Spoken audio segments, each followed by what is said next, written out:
Video games are expensive to make, we all know that. Unless you're not, you need to do it for nothing and then become a billionaire, but that's a whole other matter. But do you know exactly how expensive is a game to make? You've probably noticed that Star Citizen has gathered around $150 million, and yet 4 years later, the game still isn't done. And you're thinking to yourself, well, they surely should have been able to finish the game in 5 minutes with all that money, right? I mean, it's the biggest budget a game's ever had, right? Well, this is the top 7 most expensive video games ever made. And Star Citizen isn't even in the top 10. We're this at top 10. Now, when discussing game budgets, it's important to know exactly how these things are spent. We should probably do a separate show about it, but let's break it down here quickly. You pay for the people, you pay for what it costs to run the studio, you pay for the stuff that's in the studio, and then you have to actually sell the game, so you have to pay for the marketing. Now, I'm including the marketing here because of Star Citizen, because that $150 million is being used to both develop the game, build a bunch of studios, and promote the game, which isn't cheap. So what I'm saying is that these numbers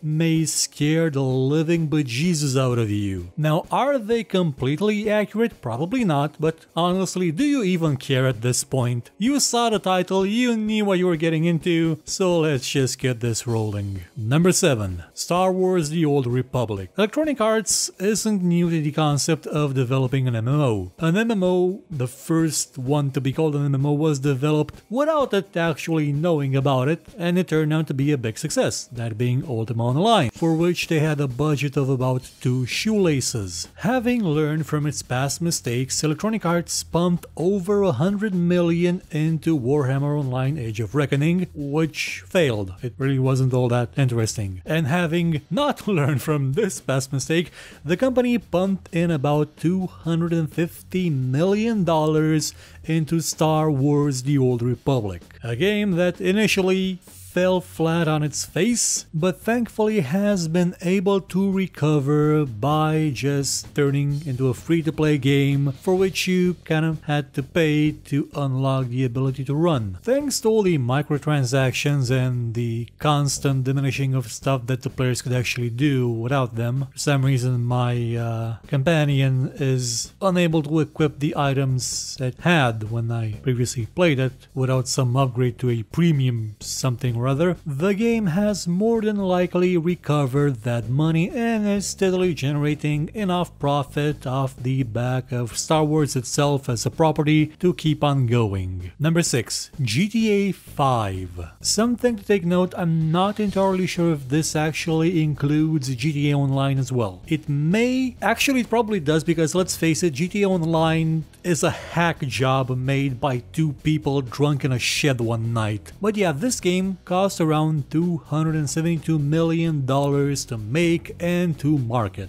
That is a big number, though not as big as you may believe, because GTA as a franchise already has enough momentum so that you don't actually need to spam every place on the planet with it so that people know it exists. You just have to mention it or place some gigantic billboards in the center of town, and yeah, everybody's gonna know it's coming. They'll spread the word for you, they'll do your job for you.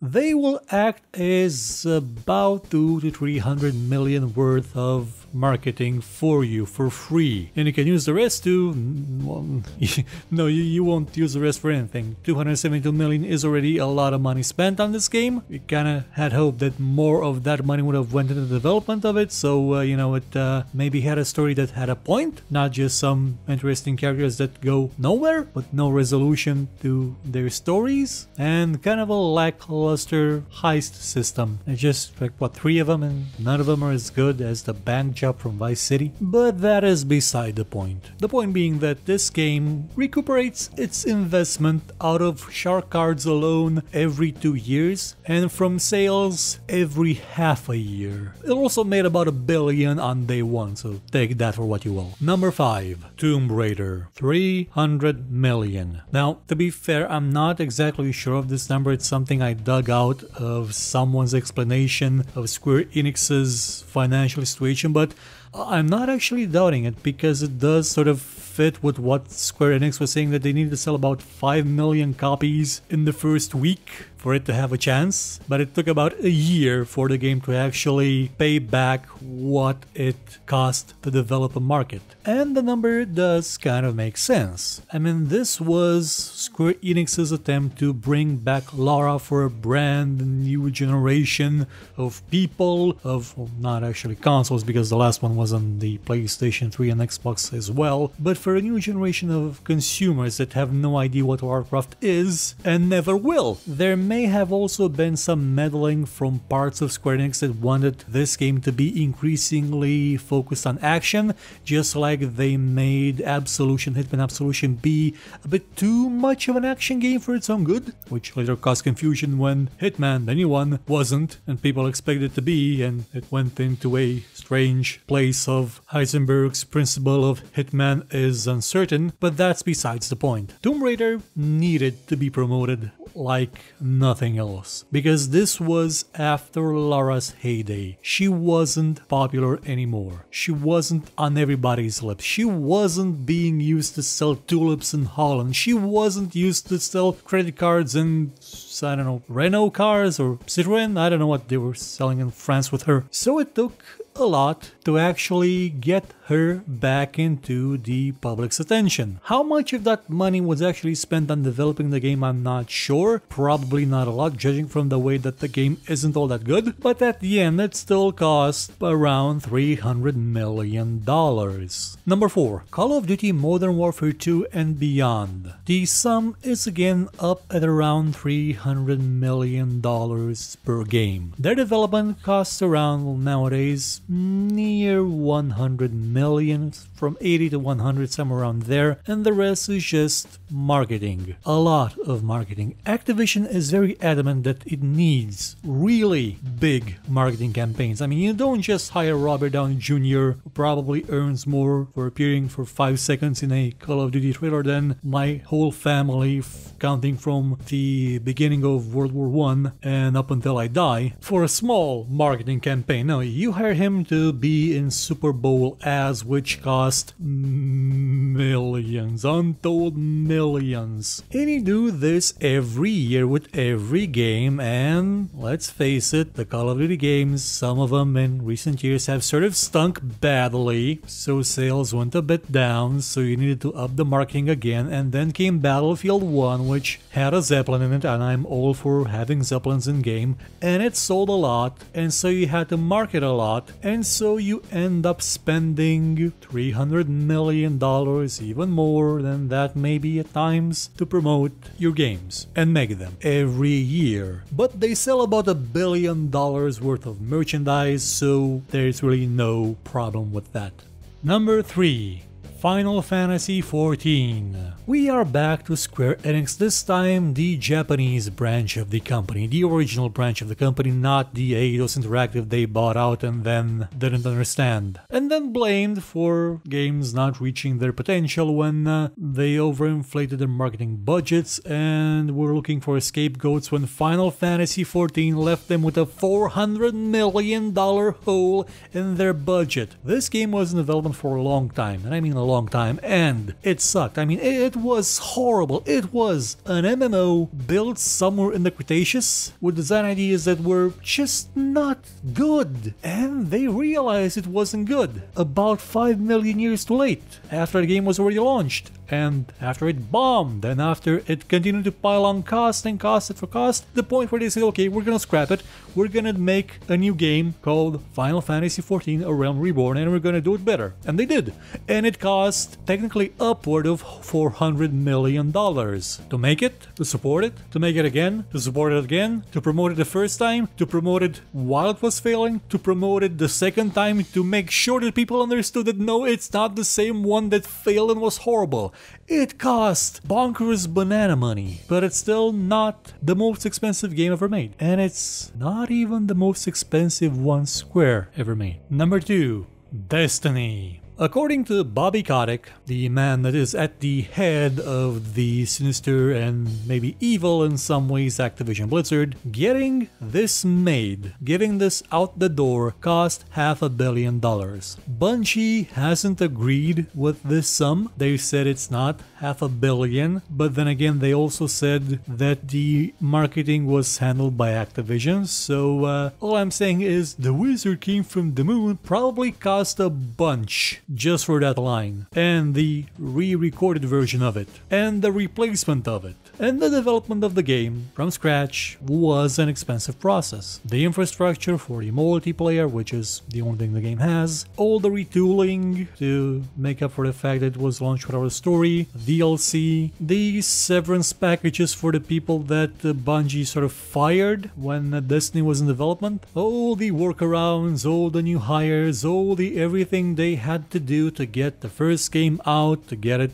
into a state that's actually maybe worth the tens of millions it sold, that was not cheap. And marketing this, actually getting people excited about a new property, something that isn't Halo, though the cover will always look like Master Chief from Halo 4. Like it's the same costume, only it looks like it's Master Chief looking at you instead of that nameless figure looking in the other direction. Getting people, and I mean the people that buy games enough to get series like these to be insanely profitable, those people have no idea what games are. Mostly they see a box on the shelf and say, that looks like Halo. Yeah, that guy does look like Halo. But they see it's Destiny and say, oh, well, that's not Halo, I'm going away. But if you spam Destiny in their faces with such ferocity that the sun itself collapses, then bam, you have them. And that thing, yeah, that can cost $500 million.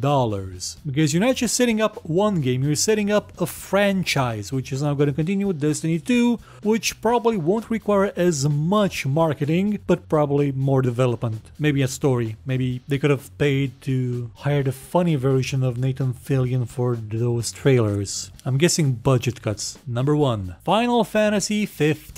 $600 million approximately. Why such a huge number? Well, if you remember right, this was announced back in around 2006 as Final Fantasy Versus 13. It was gonna be set in the Final Fantasy XIII universe, and it was already being developed at that time. You already had images from it, shots from it, you had gameplay elements from it in 2006, but it never came out as Final Fantasy Versus 13. It just kept on growing, it kept on being retooled, remade, remastered kinda, because they kinda switched platforms. They redid it a bunch of times until it became Final Fantasy 15 after more than a decade, probably 13 maybe, heck even 15 years if you count the pre-production, which was probably made well in advance. Yeah, Final Fantasy 15 was probably in the works for 15 years, and you know, people tend to want to be paid for 15 years when they work for 15 years on one thing, and that's not cheap. Promoting it twice also was not cheap. If this game had failed, or if Final Fantasy XIV had failed, Square Enix would have been dead. It wasn't enough for one of them to succeed, both of them had to succeed, and thankfully for the company, both of them did. Final Fantasy XIV is now a very reputable MMO, and Final Fantasy XV has sold well. The one thing note, I do believe that this $600 million figure also includes the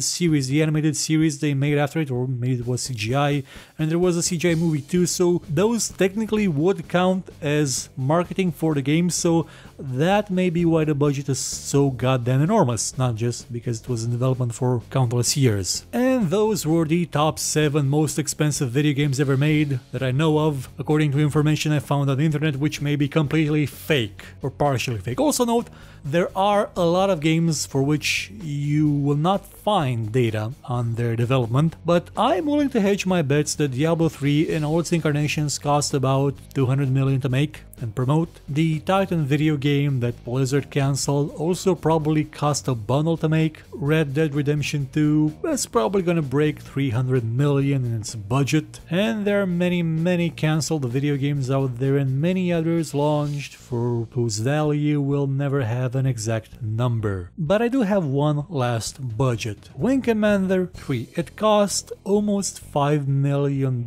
just to be produced. This was in 1994, and it was is a lot of money. A whole lot of money. 150 million now for Star Citizen for what it's aiming to do. That's honestly not a lot of money.